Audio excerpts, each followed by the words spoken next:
वो राजा परीक्षित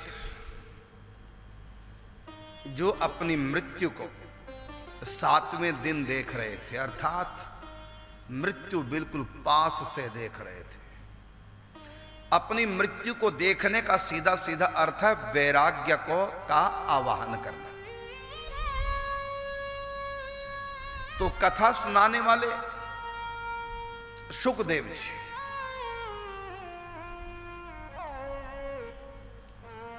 वो राधा रानी के पालित शुक हैं, जो अवतार लेकर के वेद व्यास की धर्म पत्नी वटिका के गर्भ से प्रकट होते,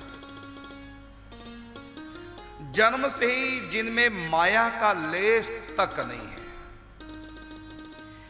स्त्री पुरुष में क्या अंतर है ये भी शुकदेव जी नहीं जानते। शुकदेव जी जा रहे थे, स्त्रियां नग्न सरोवर में स्नान कर रही थी। युवा सुखदेव जी को देख करके उनके मन में कोई भी संकोच नहीं हुआ, और जब वेद व्यास जी को देखा उन स्त्रियों ने तुरंत अपने कपड़े पहन लिए लज्जा के मारे। वेद व्यास जी ने पूछ ही लिया, मेरा युवा पुत्र तुम्हारे सामने से निकला, उनके सामने भी तुम नग्न स्नान कर रही थी, जल विहार कर रही थी, तुम्हें कोई संकोच नहीं हुआ? और मुझ वृद्ध को देख करके जो तुम्हारे दादा नहीं बल्कि परदादा के समान है, तुमने लज्जा का अनुभव किया, वस्त्र धारण किए, ऐसा क्यों? उन स्त्रियों ने कहा कि आपके पुत्र शुकदेव जी में तो ये भी भाव नहीं है कि स्त्री किसको कहते हैं, पुरुष किसको कहते हैं। स्त्री पुरुष का भाव देहगत भाव हो तब वासना हावी होती है। जब देहात्म बुद्धि नहीं तो वासना आए तो कहां आए।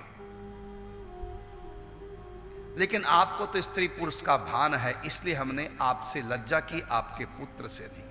वेद व्यास जी ने कहा कि मेरे पुत्र में स्त्री पुरुष का भेद नहीं है, ये आपको कैसे पता? क्या आपने मेरे पुत्र के बारे में कभी पहले सुना है? कहता नहीं। मेरे पुत्र को पहले कभी देखा है? कहा नहीं, पहली बार देखा है। सुना तो हमने एक बार भी नहीं। फिर आपको कैसे पता कि इनके मन में स्त्री पुरुष का भाव ही नहीं है?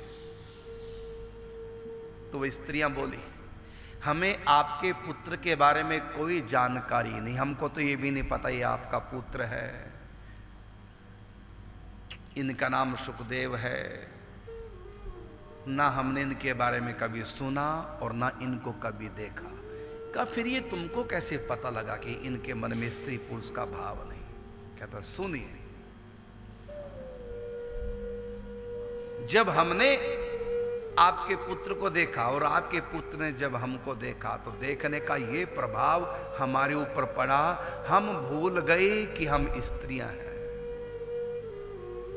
हम में देहात्म बुद्धि नहीं रही, इस स्त्री पुरुष का भाव हमारा मिट गया। और जो ही हमने आपको देखा तुरंत ध्यान आ गया, अरे हम तो स्त्रियां, ये पुरुष हैं। हमने अपने आप को लज्जा के मारे छिपाया। तो आपके पुत्र की तो ऐसी दृष्टि है, जिस पर भी आपके पुत्र की दृष्टि पड़ जाए उसमें स्त्री पुरुष का भाव नहीं रहता। तो ऐसे शुकदेव जी, जिनको यही नहीं पता स्त्री किसको कहते हैं, पुरुष किसको कहते हैं, जिनकी दृष्टि में सब श्री कृष्ण स्वरूप है, तो ऐसे शुकदेव जी कथा सुना रहे हैं।